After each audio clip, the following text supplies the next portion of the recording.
अब लोगों को एहसास हो रहा था कि टीना ने ट्रायल शॉट देने से क्यों मना किया था। उसके पोज देने के तरीके देखकर वहां खड़ा हर कोई आश्चर्य में पड़ गया था। आखिर कोई इतना परफेक्ट कैसे हो सकता है। जैसे जैसे फोटोग्राफर टीना से पोज बदलने के लिए कहता, वैसे वैसे टीना अपने एक्सप्रेशन बदलती जा रही थी। पल भर में वो मुस्कुराती तो दूसरे ही पल वो बेहद गुस्से वाले एक्सप्रेशन देती नजर आती और फिर इसके अगले ही पल में वो सेड्यूसिंग पोज में आ जाती। फोटोग्राफर के लफ्जों के साथ ही टीना के एक्सप्रेशंस भी बदलते जा रहे थे। फोटोग्राफर भी टीना के स्किल्स से बहुत इम्प्रेस हुआ। वहां पर खड़ी रितिका ने जब बहुत दिनों के बाद टीना को अपने पुराने रूम में आते हुए देखा तो उसकी भावनाएं काबू में ना रह सकीं। टीना को इस रूप में देखकर उसकी आंखों से खुशी के आंसू बहने लग गए। उसने फटाफट अपने फोन से टीना की फोटोज क्लिक करनी शुरू कर दी। उसने ये सारी फोटोज तुरंत ही रणविजय को भेजी। रणविजय इस वक्त प्लेन में था। वो मुंबई से गोवा के लिए निकल चुका था। 4 घंटों तक चले फोटोशूट में टीना ने फोटोग्राफर के साथ साथ वहां मौजूद सभी का दिल जीत लिया था। यहाँ तक कि एचएफ का वो डिजाइनर भी टीना की स्किल देखकर शॉक हो गया था, जिसने उस दिन क्राउन के शो में टीना की बेइज्जती की थी। टीना का फोटोशूट खत्म होने के बाद वो खुद टीना के पास आया और उसने टीना को चीयर अप करने के साथ ही उस दिन के व्यवहार के लिए माफी भी मांगी। उसने खुद टीना से कहा कि मैं शो वाले दिन काफी गुस्से में आ गया था और खुद को कंट्रोल नहीं कर सका। सो आई एम वेरी सॉरी, मैंने जो कुछ भी आपको कहा था उसके लिए। शो के बाद टीना ने अपना मेकअप उतारा और अब वो अपने नॉर्मल एक्सप्रेशंस में आ गई थी। रितिका ने दौड़कर टीना को उसकी जैकेट पहनाई। इसी के साथ उसने टीना को फोन पकड़ाते हुए कहा, प्रणय का फोन आ रहा है। टीना ने जैकेट पहनते पहनते ही फोन पिक किया। टीना, तुमने न्यूज सुनी कुछ? प्रणय ने खुद को एकदम नॉर्मल दिखाते हुए पूछा। क्यों, क्या हुआ? टीना ने भी नॉर्मल होते हुए कहा। क्या हुआ? अच्छा, अरे कुछ नहीं। प्रणय को लगा कि टीना अभी गोवा में है तो उसे यहाँ के बारे में कुछ नहीं पता है। तुरंत ही उसके दिमाग में एक प्लान आया। उसने टीना से कहा, टीना मैं कल सुबह ही गोवा आ जाता हूँ और फिर हम दोनों अपनी कोर्ट मैरिज वहीं गोवा में ही कर लेंगे। ये ठीक रहेगा ना?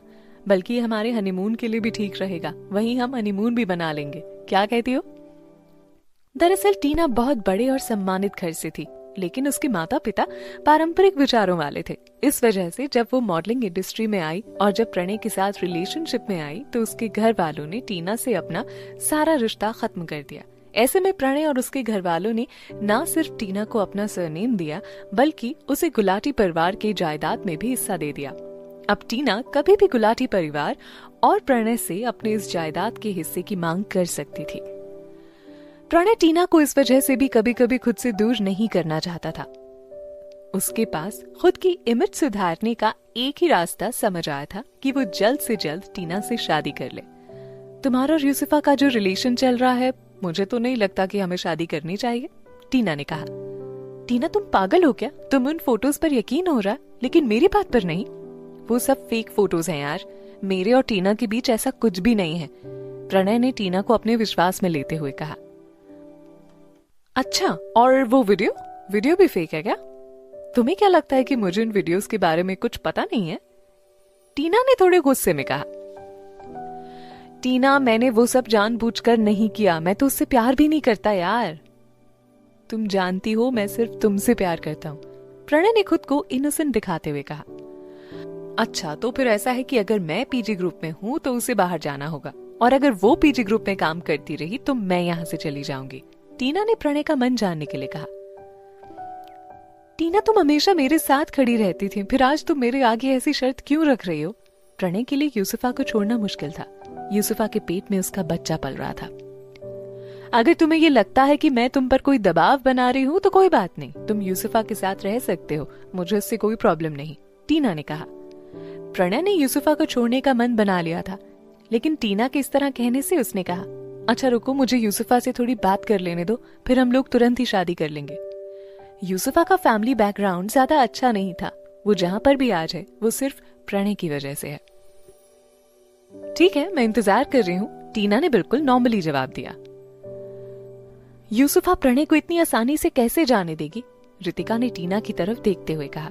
टीना ने उसके हाथ में अपना फोन पकड़ाते हुए कहा, अब मुझे इसकी एक भी कॉल मत देना, मेरा मूड खराब हो जाता है। चलो होटल चलते हैं, मैं बहुत थक गई हूँ अब। रितिका ने हाँ में सिर हिलाते हुए टीना को होटल की तरफ लेकर चल दी। होटल पहुंचकर उसने टीना को ले जाकर कमरे में छोड़ा और कहा, तुम परेशान मत हो, ज्यादा मत सोचो, थोड़ा आराम कर लो, अभी कल भी तुम्हें आउटडोर शूट पर जाना है। रितिका कमरे से बाहर निकल गई और टीना ने फिर डोर अंदर से लॉक कर दिया। उसे बाथरूम से पानी गिरने की आवाज आ रही थी। टीना को डर के साथ ही थोड़ा आश्चर्य भी हुआ कि आखिर मेरे बाथरूम में इस वक्त कौन हो सकता है। कौन है?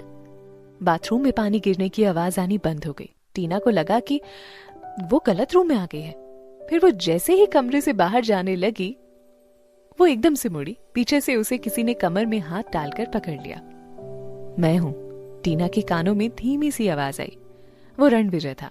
खुशी के मारे टीना उछल पड़ी। तुम कब आए और यहाँ कैसे पहुंचे? कहा था ना तुमसे, मैं कुछ भी पाना चाहता हूँ वो चीज खुद मेरे पास चली आती है। लो आ गया मैं, रणविजय ने चेहरे पर हल्की मुस्कान लाते हुए कहा। टीना ने खुद को रणविजय की बाहों में छिपा लिया। टीना, मैंने अभी कुछ पहना नहीं है। जैसे टीना ने ये सुना, शर्म के मारे वो रणविजय से दूर हो गई। उसने रणविजय के सीने पर प्यार से मुक्का मारते हुए कहा, जाओ जल्दी से नहा के आओ। अकेले? तुम भी चलो ना, रणविजय ने शरारत भरी मुस्कान के साथ कहा। ऐसा कहते हुए रणविजय ने टीना को गोद में उठा लिया और ले जाकर बाथरूम में शावर के नीचे खड़ा कर दिया। फिर उसने शावर ऑन करने के साथ ही टीना के नरम होठों का रस भी पीना शुरू कर दिया। रणविजय काफी उत्तेजना के साथ टीना के होठों को चूम रहा था। आराम से करो, कल मुझे शूट पर भी जाना है, टीना ने कहा। रणविजय ने होठों को चूमना छोड़कर टीना की गर्दन और छाती पर अपने होठ चलाने शुरू कर दिए। शावर के नीचे खड़े होकर दोनों एक दूसरे को बड़ी शिद्दत से चूमे जा रहे थे, लेकिन अभी तक उन दोनों ने पूरा सेक्स नहीं किया था। शावर से निकलने के बाद रणविजय अपने कुछ डॉक्यूमेंट्स चेक करने में लग गया। टीना बड़े प्यार से जाकर उसकी गोद में बैठ गई।